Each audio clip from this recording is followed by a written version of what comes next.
కేసీఆర్ గెలిచేదాకా నాకు సావు లేదంటాడ. కామారెడ్డి జిల్లా బస్సాపూర్లో బీఆర్ఎస్ నాయకుడు గంప శశాంక్తో మాట్లాడుతున్న వృద్ధురాలు దీవెనమ్మ. గంప గోవర్ధన్ రెడ్డి కొడుకు కావచ్చు. కేసీఆర్ గెలిచేదాకా నాకు సావు లేదంటారు ఆయన. ఆయన గెలుపు కండారా చూడాలి. బీఆర్ఎస్ ఉన్నప్పుడే మంచిగా ఉండే, కాంగ్రెస్ వచ్చినాక ఏదీ బాగలేదు. వృద్ధురాలు దీవెనమ్మ దీవెనార్థిస్తాంది. వైరల్ వీడియో వైరల్ అయిందట. రేవంత్ అన్న పెద్ద కొడుకు లెక్క కేసీఆర్ 200 పోయి 2000 చేసింది. నువ్వు 4000 చేస్తాను వాళ్ళకే. మా ముసలోళ్ళు పాపం ఆశపడ్డారు 4000 వస్తాయంటారు, కానీ అలా గోస పడతావు. అదే 2000 వస్తున్నాయి. కేసీఆర్ అప్పుడే బాగుండే. అన్నం పెట్టిన కొడుకును కూడా కొట్టుకున్నాం, సున్నం పెట్టిన మనవని తీసుకొచ్చి ముఖ్యమంత్రిని చేసినాం. ఏం చేసినాం? అన్నం పెట్టిన కొడుకును కూడా పెట్టినాం, సున్నం పెట్టిన మనవని తీసుకొచ్చి ముఖ్యమంత్రి చేసుకొని ఎగిరి తలచుకుంటారు ముసలోళ్ళు. అందుకే కేసీఆర్ మళ్ళా ముఖ్యమంత్రి అయినాక నేను బతుకుంటా, నువ్వేం టెన్షన్ మనకు. కేసీఆర్ కుర్చీలో కూర్చున్న దాకా నేను బతుకుని కేసీఆర్ చూసినాక నేను బీక్తా. అప్పటిదాకా దేవుడు నన్ను తీసుకోపోరని ముసలామ కేసీఆర్ పైన అంతులేని ప్రేమను చూపిస్తాను. Video viral అవుతుందట. రూల్స్ పెట్టేది మీరే, ఉల్లంఘించేది మీరేనా? ప్రభుత్వ నిబంధనలు తుంగలో దొక్కుతుందా? ఏ చట్టం ప్రకారం మద్యం దరఖాస్తుల గడువు పెంచారు? ఏ చట్టం ప్రకారం అడుగుతురు? చెప్పకపోతే మొత్తం ప్రక్రియ నిలిపివేస్తాం. ఇదో పంచాయతీ ఉందా? ఏ చట్టం ప్రకారం మద్యం దరఖాస్తుల గడువు పెంచారు అంటే 18 నుంచి 23 తారీఖు. ఇది నిన్న మొన్న ఈ వయసు టెండర్ల పంచాయతీ జరిగింది. సో ఈ వయసు టెండర్లలో 18 తారీఖు నాడు పెట్టగానే గంటకు 10,000 అప్లికేషన్ వచ్చినాయి. గంటకు 10,000, గంటకు 10,000. 18 తారీఖు డెడ్ లైన్ అని చెప్పింది ఎవరు? కాంగ్రెస్ సర్కార్. అవునా కదా? మళ్ళా 18 కాదు పెంచుతున్నాం అని చెప్పేసి 23 పెంచినవారు కాంగ్రెస్ సర్కార్. అంటే రూల్స్ పెట్టేది మీరే, రూల్స్ తప్పేది మీరే. మీ ఇష్టం. 23 పోయి మళ్ళీ కావచ్చు 28 కూడా పెడతారు, చెప్పలేము. సో ఇట్లా మీకు నచ్చినట్టు చేసుకోకపోతే ఎట్లా? సమాధానం చెప్పకపోతే మొత్తం ప్రక్రియనే నిలిపేస్తాం. మళ్ళీ ఇదో పంచాయతీ. ఈ బీసీ రిజర్వేషన్ అంతకే ఉంది. పాపం ఈ వయసు టెండర్లలో పైసలు వచ్చి గుర్తుండి అన్న పొద్దుగా ముందుకే వాళ్ళు కోర్టు వేయరు, కోర్టు పోతారు, మళ్ళీ హైకోర్టు. ఏమి రాబోయి మీయ జాగిరా, నువ్వే రూల్స్ పెడతావు, నువ్వే మార్చేస్తావు, నీ ఇష్టమేనా అంతా?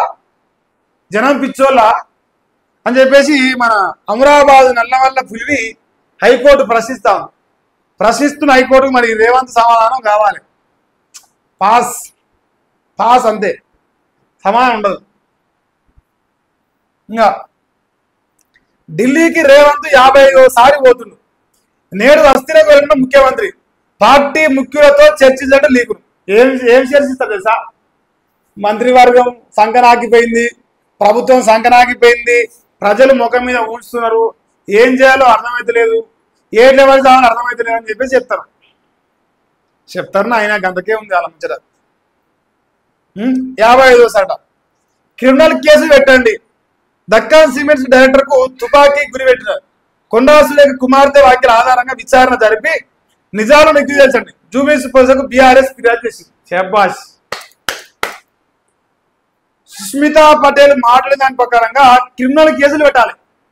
ఎవడైతే దక్కన్ సిమెంట్స్ కు తుపాకీ గురి పెట్టినో వాడిని మరి కేసు పెట్టాలని చెప్పేసి బీఆర్ఎస్ పార్టీ కంప్లైంట్ చేస్తుంది. బీఆర్ఎస్ పార్టీకి ఏం సమాధానం చెప్తారు? మరి సమాధానం లేదు. రేవంత్ అన్న కాడ ఏం చేయమంటారు? నెక్స్ట్ అరగంటలో 17 మంది అంట అధికారుల ఒత్తిడితో ఆఖరి క్షణంలో నామినేషన్ విత్డ్రా చేసుకున్నారు. ఎవరా 17 మంది? అభ్యర్థులకు ఫోన్లో వార్నింగ్ వెనుక హస్తం ఎవరిది? జూబ్లీస్ లో ముగిసిన నామినేషన్ ఉపసంహరణ రోజంతా 6, చివరి అరగంటలో 17 మంది. 6వ వద్దకు రాకుంటే నామినేషన్ చెల్లదంటూ ఫోన్ చేశాడు. ఇప్పటికే నామినేషన్ తిరస్కారంపై తీవ్ర ఆరోపణలు ఉన్నాయి. రంగుల కండువాలతో వచ్చి నామినేషన్ వేసిన RRR ఫార్మా రైతులు, వివిధ ప్రజా సంఘాల నేతలు వారిది ఉద్దేశపూర్వక పోటీగా పేర్కొంటూ తిరస్కరించట. అదేంటి? అవును, బరాబర్ పోటీ, ఉద్దేశపూర్వకం మన్నో మశానము. వాళ్ళేమే కాంగ్రెస్ పై వ్యతిరేకత తగ్గించేలా అధికార చర్యలు? Question mark. నేను ఇదే అంటున్నా. అసలు ఈ 311 అప్లికేషన్లు వచ్చాయని చెప్పి ఫస్ట్ లాస్ట్కి దాన్ని 58 కుదించారు. 58 మంది ఎట్టున్నారు అంటే కాంగ్రెస్ పార్టీకి ఈ ఎన్నికల సంఘం సపోర్ట్ చేస్తూ కానీ సల్మాన్ ఖాన్ హెచ్వైసీ అనే అకౌంట్ నుంచి ఇండిపెండెంట్ గా పోటీ చేసింది. ఆయన నామినేషన్ కూడా తిరస్కరించారా? ఎందుకంటే ఆయన చేతి 20,000 ఓట్లు తుర్కోల ఓట్లు ఉన్నాయి. అది మైనస్ అయితే కాంగ్రెస్ కి. సో ఇట్లా స్కెచ్ చేసి తగ్గించారని పూర్తిగా ఆరోపణలు వస్తున్నాయి. దానికి సంబంధించిన ఆధారాలు కూడా కనిపిస్తున్నాయి. మరి ఏం మసామూరు తెలియదు. ఇంకేంది, గురుకులంలో విద్యార్థిని ఆత్మహత్య జరిగింది. హన్మకొండ జిల్లా బంగారులో ఘటన. టీచర్ల వేధింపులే కారణం తల్లిదండ్రులు చెప్తున్నారు. హుజురాబాద్ లో పెద్ద ఎత్తున రాస్తారోకో చేశారు. గురుకుల విద్యార్థులను కరిచిన ఎలుకలు. నారాయణపూర్ కళాశాలలో ఘటన జరిగింది. పాఠశాలలో విద్యార్థి కరెంట్ షాక్ కూడా వచ్చింది. బోర్ ఆన్ చేస్తుండగా విద్యుత్ ఘాతం జరిగింది. బాలుర రాష్ట్రంలో విద్యార్థిపై లైంగిక దాడి. ఇద్దరు సీనియర్ విద్యార్థులకు టీసీలు. నిర్మల్ జిల్లా మస్కాపూర్లో ఘటన. ఇంత గందరగోళం. ఇప్పుడు ఇక్కడ విద్యార్థి ఆత్మహత్య గురుకులంలో మాకేం సంబంధం అంటారు. చూసి మాకేంద ఎప్పుడు చేసుకున్న ఆత్మహత్య. నిన్న చనిపోయింది అమ్మాయి. నిన్న చూసినాం మన వార్త. ఈ రాష్ట్రంలో అసలు గురుకులాలను పట్టించుకునే మానేలేదు. కానీ విద్యాశాఖ నేనే నెంబర్ 1 ఉంది. చదువు ఫుల్ చదువు చెప్తారు. బిర్యానీ పెడతారు కావాలంటే. మీరు బిర్యానీ ఇంకా చికెన్ ఫ్రైలు మటన్ ఫ్రైలు అన్నీ పెడతారు. బువ్వ పెట్టలేరు.